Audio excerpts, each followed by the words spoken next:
오늘 우리에게 주시는 하나님의 말씀은 창세기 28장 10절에서 22절 말씀입니다. 우리 한 절씩 교독하겠습니다. 야곱이 부엘사바에서 떠나 하란으로 향하여 가더니 한 곳에 이르러는 해가 진지라. 거기서 유숙하려고 그곳에 한 돌을 취하여 베개하고 거기 누워 자더니 꿈에 본즉 사닥다리가 땅 위에 섰는데 그 꼭대기가 하늘에 닿았고 또 본즉 하나님의 사자가 그 위에서 오르락 내리락 하고 또 본즉 여호와께서 그 위에 서서 가라사대 나는 여호와니 너의 조부 아브라함의 하나님이요 이삭의 하나님이라. 너 누운 땅을 내가 너와 내 자손에게 주리니 내 자손이 땅에 티끌같이 되어서 동서남북에 편만할지며 땅의 모든 족속이 너와 네 자손을 인하여 복을 얻으리라. 내가 너와 함께 있어 내가 어디로 가든지 너를 지키며 너를 이끌어 이 땅으로 돌아오게 할지라. 내가 내게 허락한 것을 다 이루기까지 너를 떠나지 아니하리라 하신지라. 야곱이 잠이 깨어 가로되 여호와께서 과연 여기 계시거늘 내가 알지 못하였도다. 이에 두려워하여 가로되 두렵도다. 이곳이여 다른 것이 아니라 이는 하나님의 전이요 이는 하늘의 문이로다 하고 야곱이 아침에 일찍이 일어나 베개하였던 돌을 가져 기둥으로 세우고 그 위에 기름을 붓고 그곳 이름을 베달이라 하였더라. 이 성의 본 이름은 루스더라.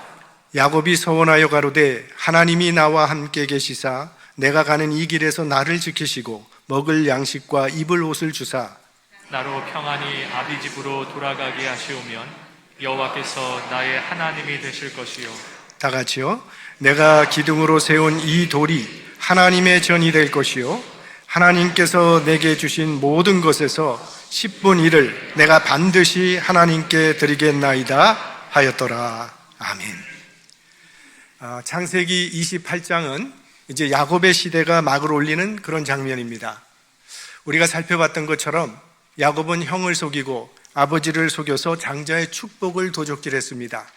그가 원하던 것을 얻었지만 그로 인해서 그는 형과 원수가 되었고 그의 가정은 파탄에 이르게 되었습니다. 그래서 야곱은 자기 집에서 살 길이 없어서 자신을 죽이려고 하는 형 에서를 피해서 하란으로 도망을 가게 되는데 베델이라고 하는 곳에 이르러서 하나님을 만나게 되는 그 내용이 오늘 본문의 이야기입니다.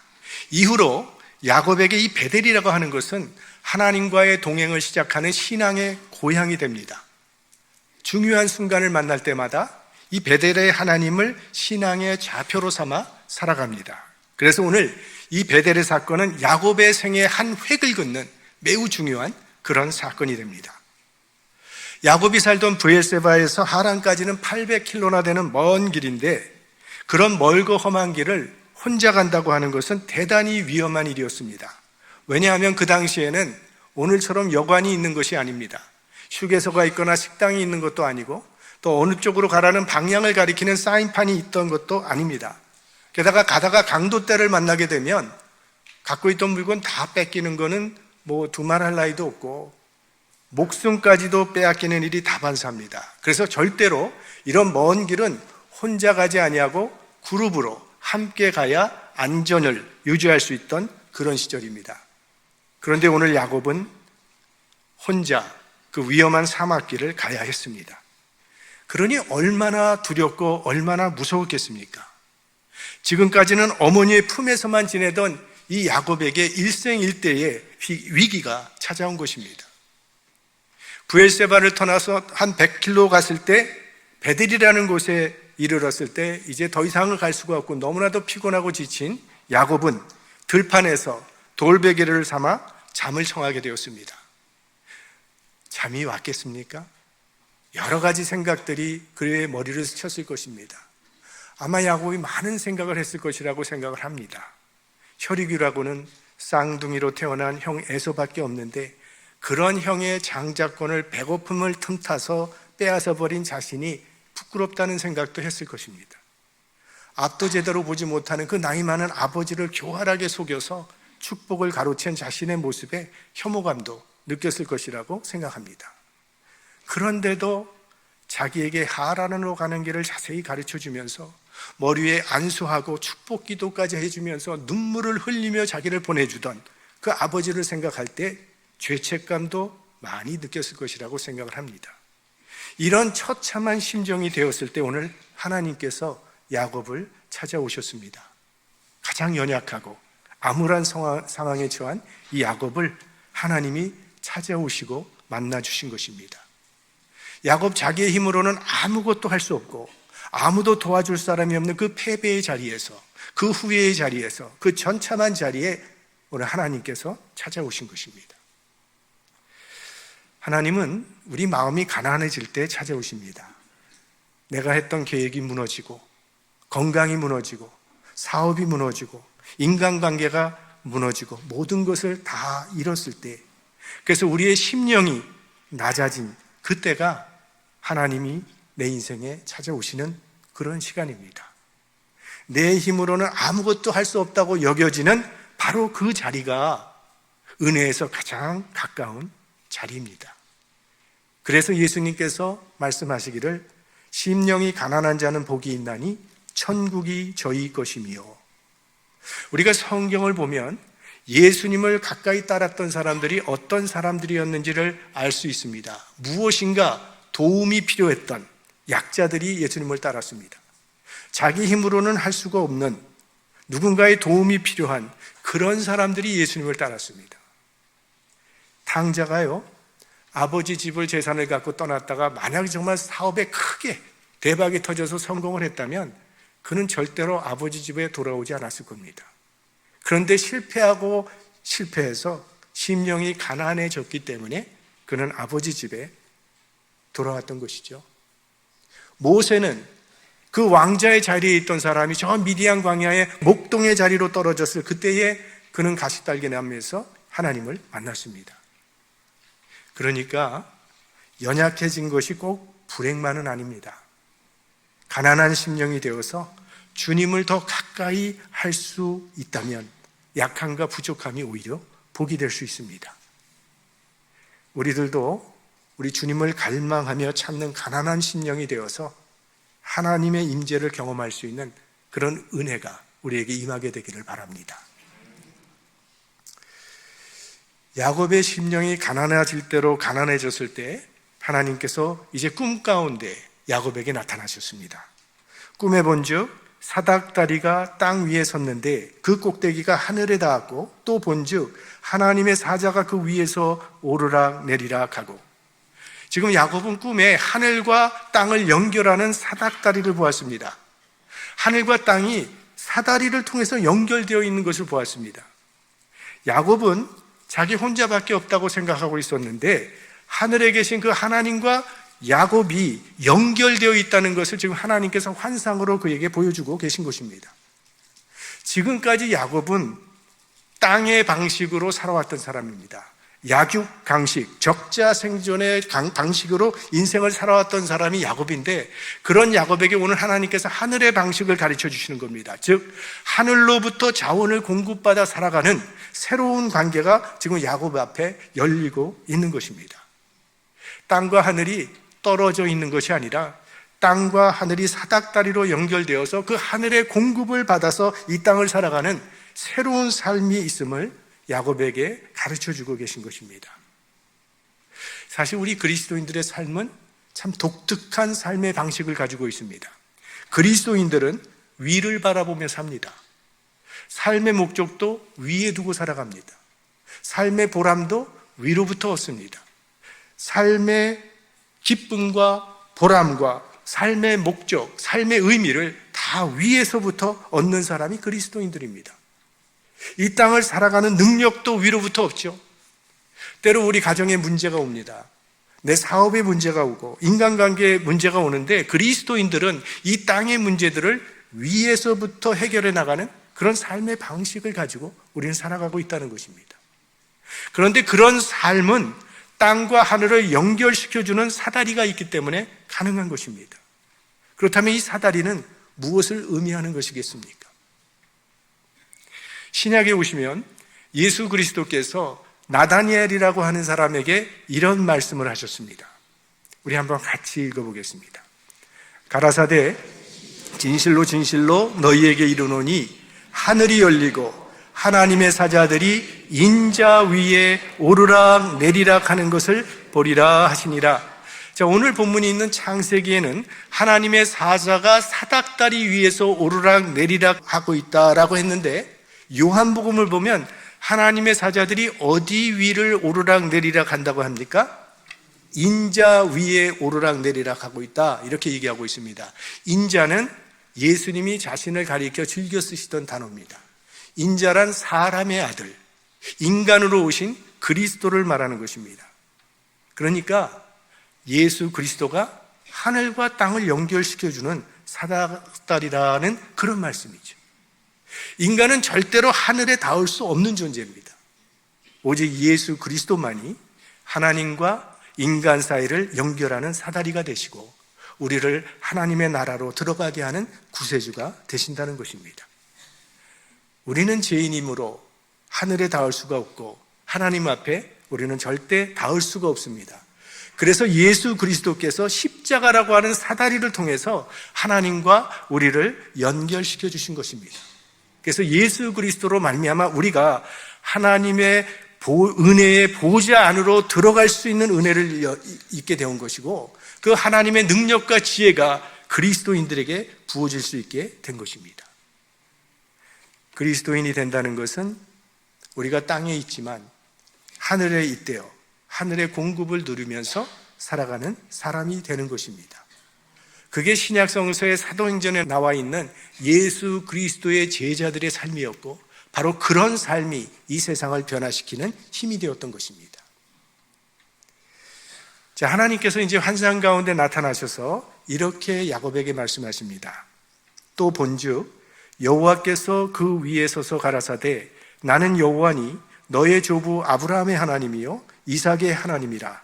너 누운 땅을 내가 너와 네 자손에게 주리니 네 자손이 땅의 티끌같이 되어서 동서남북에 편만할지며 땅의 모든 족속이 너와 네 자손을 인하여 복을 얻으리라. 이것은 하나님께서 아브라함에게 주셨던 복입니다. 그리고 이삭에게 주셨던 복인데, 아브라함과 이삭에게 주셨던 복을 이제는 야곱에게 주시고 계십니다. 아브라함의 계승자는 야곱임을 확인시켜 주시는 것입니다. 사실 지금 야곱의 현실과는 너무나도 대조적인 그런 약속의 말씀이지만, 이 약속은 그대로 이루어져서 결국 야곱은 이스라엘의 12지파의 조상이 된 것을 우리는 알고 있습니다. 자, 야곱에게 이렇게 아브라함의 언약을 계승하신 후에 그와 동시에 야곱에게 또 그 개인에게만 주는 특별한 약속의 말씀을 주십니다. 15절 말씀입니다. 내가 너와 함께 있어 네가 어디로 가든지 너를 지키며 너를 이끌어 이 땅으로 돌아오게 할지라. 내가 네게 허락한 것을 다 이루기까지 너를 떠나지 아니하리라 하신지라. 내가 너와 함께 있으리라고 말씀하십니다. 이것은 지금 야곱의 마음을 사로잡고 있는 그 두려움에 대한 특별 처방의 말씀입니다. 야곱은 전형적인 마마보이로 지금까지 그저 어머니의 사랑과 보호 가운데 살았던 사람입니다. 어려운 일이 생길 때면 엄마와 의논을 했고 엄마가 그를 도와줬습니다. 그런데 그런 야곱이 이제 드디어 처음으로 혼자 모든 일을 혼자 해결해야 되는 그런 상황이 되었습니다. 도와줄 사람이 하나도 없는 그 광야에서 두려워하고 있는 야곱에게 너 혼자가 아니다. 내가 너와 함께 할 것이다. 이렇게 말씀을 하세요. 이 말씀은 기독교 역사의 수많은 하나님의 사람들이 그 많은 고난을 뚫고 나가게 만들었던 원동력이 되는 말씀이요, 하나님께서 하나님의 모든 자녀들에게 주시는 또 가장 든든한 말씀이기도 합니다. 하나님이 함께 하신다는 말은 하나님이 지켜주신다는 뜻이고 하나님이 책임져 주신다는 그런 말씀입니다. 예수 그리스도께서 이 땅에 오실 때 여러 가지 이름이 있는데도 임마누엘이라고 하는 이름을 사용하셨습니다. 그래서 마태복음이 시작하는 첫 1장 23절에 보면 보라 처녀가 잉태하여 아들을 낳을 것이요 그 이름은 임마누엘이라 하리라 하셨으니 이를 번역한즉 하나님이 우리와 함께 계시다 함이라. 이렇게 마태복음 1장에서 임마누엘로 시작하시고 마지막 장 마태복음 28장에 세상을 떠나시면서 임마누엘로 마치십니다. 내가 너희에게 분부한 모든 것을 가르쳐 지키게 하라. 볼지어다 내가 세상 끝날까지 너희와 항상 함께 있으리라 하시니라. 임마누엘로 시작을 해서 임마누엘로 끝납니다. 그러니까 하나님은 언제나 항상 우리와 함께 계시는 분임을 확인시켜 주시는 것입니다. 우리 인간관계를 보면 우리가 아무리 사랑을 하고 아끼고 가까운 관계를 할지라도 뭔가 없는 것이 없다고 생각이 되면 섭섭합니다. 한 부부가 영화관을 갔습니다. 그래서 한참 영화 감상을 하고 있는데 남편이 아내에게 물었습니다. 당신 잘 보여? 아내는 그 남편의 세심한 배려에 고마워서 아주 잘 보인다고 대답을 했어요. 그랬더니 남편이 그럼 자리 바꾸자. 난 잘 안 보여 라고 했다는 거예요. 인간은 누구나 자기중심적으로 살게 돼 있습니다. 그러나 하나님의 사랑은 자신의 아들까지도 내어주시는 희생적인 사랑이요 오래 참으시는 자비로운 사랑이시며 변치 않는 신실하신 사랑입니다. 내가요 온 세상 사람들로부터 다 버림을 당하는 신세가 되고 그래서 나 홀로 외롭게 헤매고 다니는 그럴 인생이 될 때에도 하나님은 여전히 나와 함께 하실 것입니다. 이 하나님이 나와 함께 하신다는 이 믿음 위에 서기만 하면 어떤 상황 가운데서도 흔들리지 않습니다. 사실 야곱은 여전히 혼자서 하란으로 향해 가야 합니다. 환경은 바뀐 것이 아무것도 없습니다. 그러나 하나님이 함께 하신다는 그 믿음이 있기 때문에 이제 야곱은 두려워하지 않습니다. 우리들도 마찬가지죠. 하나님이 우리와 함께 하셔도 어려움은 있습니다. 고난이 찾아옵니다. 그게 상황이 사라지는 것은 아닙니다. 하지만 그런 상황을 대하는 우리의 마음은 달라지게 됩니다. 자꾸 우리 마음이 흔들리고 두려워하게 되는 이유는 우리를 가로막고 있는 그 문제가 너무나 커서가 아니라 나와 함께 하시는 그 하나님의 임재를 확신하지 못하기 때문입니다. 하나님이 나와 함께 하신다는 확신만 있다면 어떤 문제도 넉넉히 감당할 수 있습니다. 어떤 문제도 문제가 되지 않는다는 거예요. 세상에서 가장 큰 문제를 갖다 놔도 말씀으로 우주 만물을 창조하신 하나님 앞에서야 먼지보다도 가벼울 뿐이죠. 여러분의 삶에는 어떤 어려운 문제가 여러분의 인생을 가로막고 있습니까? 그것 때문에 근심하거나 두려워하지 마시기 바랍니다. 하나님이 우리와 함께 하시면 어떤 문제도 넉넉히 감당케 될 줄로 믿습니다. 자, 이렇게 하나님께서 내가 너와 함께 하겠다고 말씀하실 뿐만이 아니라 어디서나 지켜주시겠다고 약속을 합니다. 즉 어려움을 당할 때, 힘들 때도 있겠지만 내가 너를 보호하고 너를 지켜주겠다 약속을 하시고요. 그리고 너를 다시 고향으로 돌아오게 할 것이며 모든 일들, 내가 너를 향해서 주었던 그 모든 뜻이 이루어지기까지는 결코 너를 떠나지 않겠다고 말씀을 하십니다. 굉장히 이 15절 말씀은 엄청나게 많은 사람들의 마음에 위로와 또 용기를 주었던 그런 참 좋은 말씀인데 사실 우리 한글 성경에는 그 의미를 충분히 살리지는 못하고 있습니다. 원래 원문에는 여호와를 가리키는 이 나라고 하는 단어가 6번 등장을 합니다. 그런데 우리 한글 성경에는 4번은 생략하고 2번만을 기록을 했어요. 그래서 원문대로 생략하지 아니하고 그대로 읽어보면 이 괄호 안에 있는 것이 생략된 부분인데요. 이렇게 됩니다. 내가 너와 함께 있어 내가 어디로 가든지 내가 너를 지키며 내가 너를 이끌어 이 땅으로 돌아오게 할지라. 내가 네게 허락한 것을 내가 다 이루기까지 내가 너를 떠나지 아니하리라 하신지라. 이렇게 여호와를 가리키는 나와 야곱을 가리키는 너가 6번씩 반복해서 등장을 합니다. 그러니까 하나님은 나와 너라는 1대1의 관계 안에서 아주 인격적으로 개인적으로 지금 야곱에게 말씀하고 계신 것입니다. 그동안 야곱은 아마 부모로부터 하나님에 대한 교육을 많이 받아왔을 것입니다. 그리고 부모님들과 함께 제사도 많이 드렸을 것입니다. 그래서 지금까지 하나님을 할아버지 아브라함의 하나님이요, 아버지 이삭의 하나님이요 라고 알고 있었습니다. 그래서 그렇게 살아봤던 우리 야곱이 오늘 이 베델에서 그 하나님은 할아버지와 아버지의 하나님이 아니라 나와 너라고 하는 인격과 인격으로 만나지는 그런 하나님임을 경험하게 된 것입니다. 이제 이 하나님은 조상의 하나님이 아닙니다. 나의 하나님, 야곱 자신이 자신의 하나님이 되는 그 순간이 이 베델의 순간입니다. 그래서 하늘 저 멀리 계신 그 하나님이 아니라 나와 지금 여기 함께 하시는 하나님이 되는 사건, 그것이 베델의 사건이었습니다.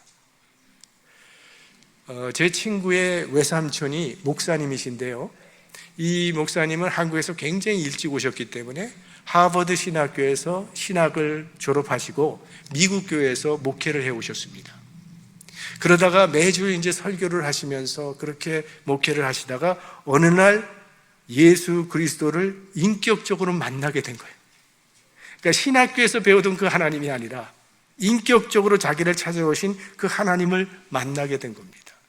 그 후로 설교가 달라지고 목회가 달라지고 정말 아름답게 목회를 잘 마치시고 은퇴하셨습니다.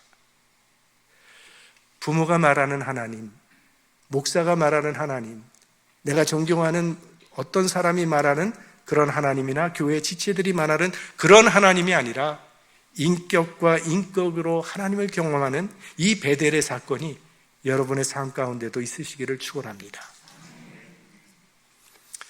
자, 이렇게 하나님을 인격적으로 만난 야곱은 그렇게 이기적이고 교활하던 야곱이 예배자로 변합니다. 우리가 하나님을 인격적으로 만나기 전까지는 진실한 예배를 드릴 수가 없습니다. 아무리 아름다운 예배당 안에서 아름다운 찬양이 있고 좋은 말씀이 있는 곳에서 아무리 그럴싸한 예배를 드린다 할지라도 알맹이 없는 껍데기 예배일 뿐입니다.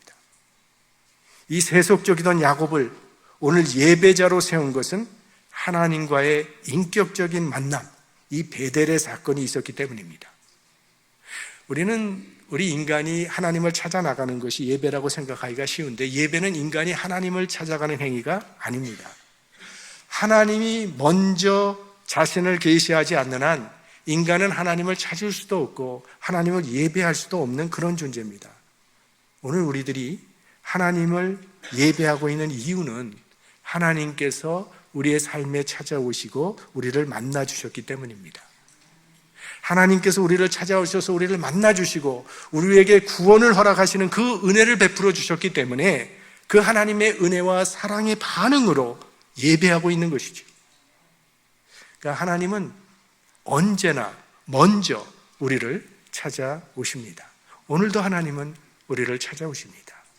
말씀으로 찾아오시고 기도 중에 찾아오시고 찬양 가운데 우리를 찾아오시는 하나님이십니다. 그 하나님을 믿음으로 영접하고 그 하나님의 사랑에 응답하는 행위, 그것이 신령과 진정의 예배입니다. 우리가 하나님이 찾으시는 그런 신령과 진정의 예배자가 될 수 있기를 바랍니다.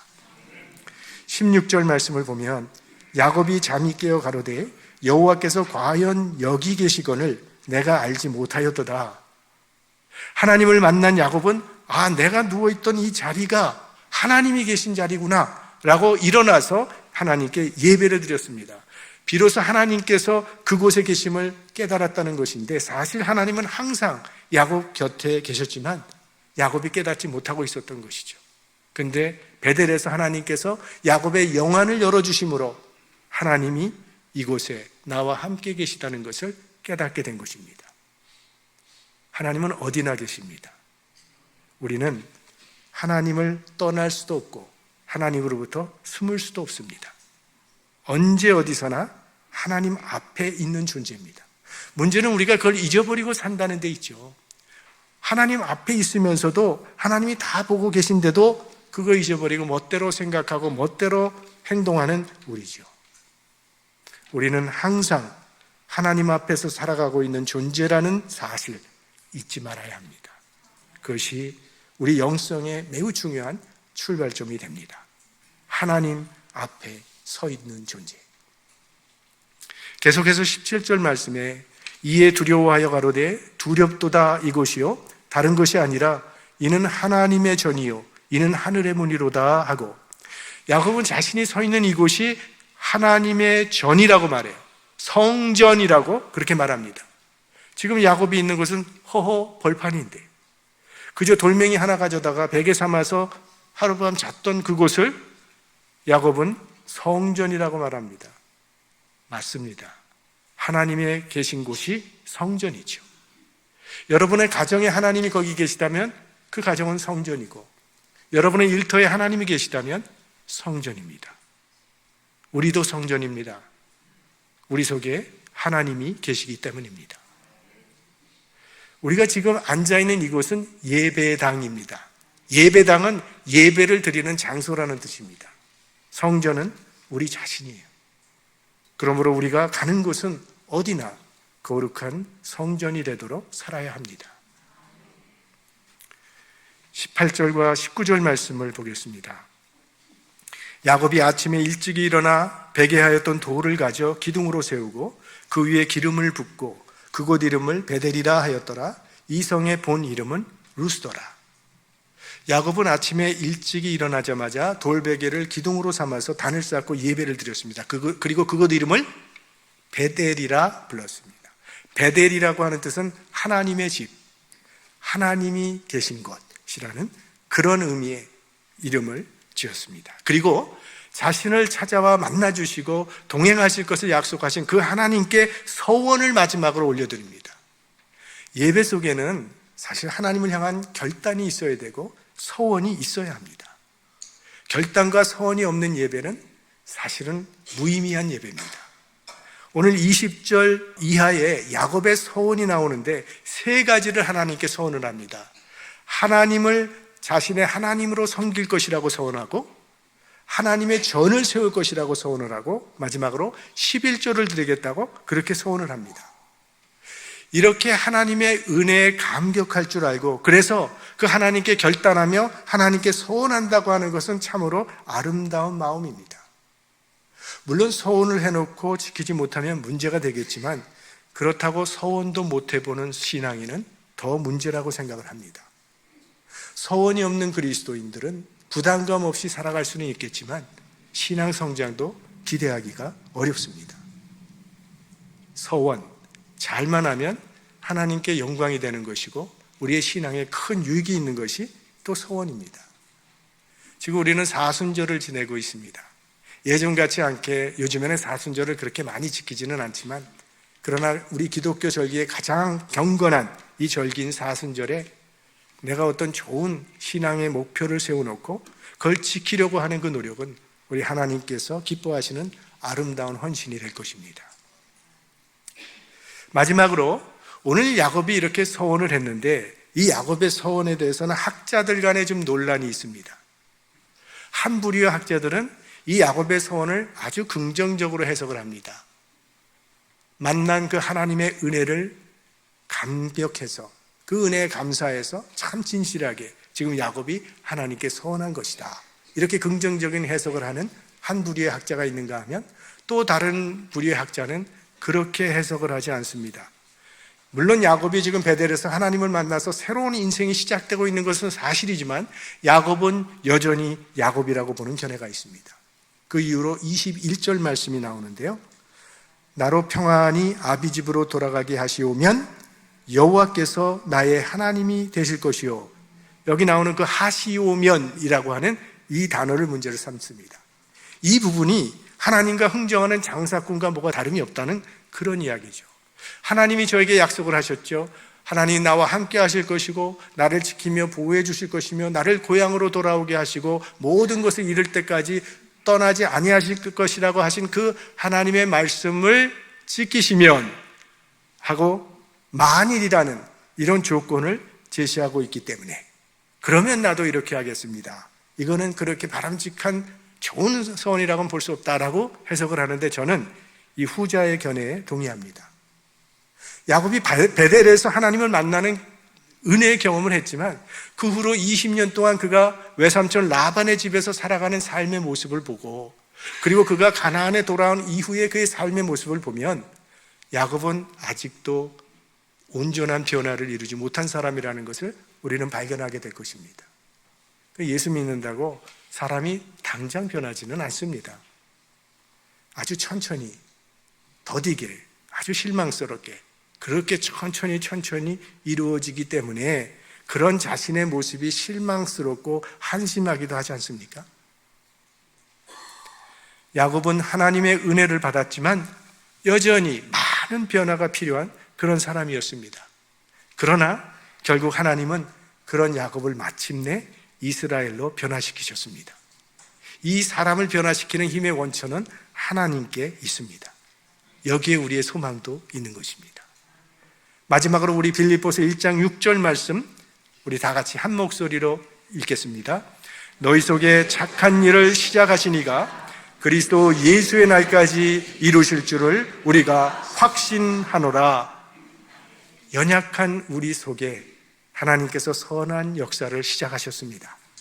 야곱을 찾아오셔서 그가 이스라엘이 되기까지 역사해 주신 하나님께서 우리들도 그런 믿음의 자리로 이끌어 주실 것을 확신합니다.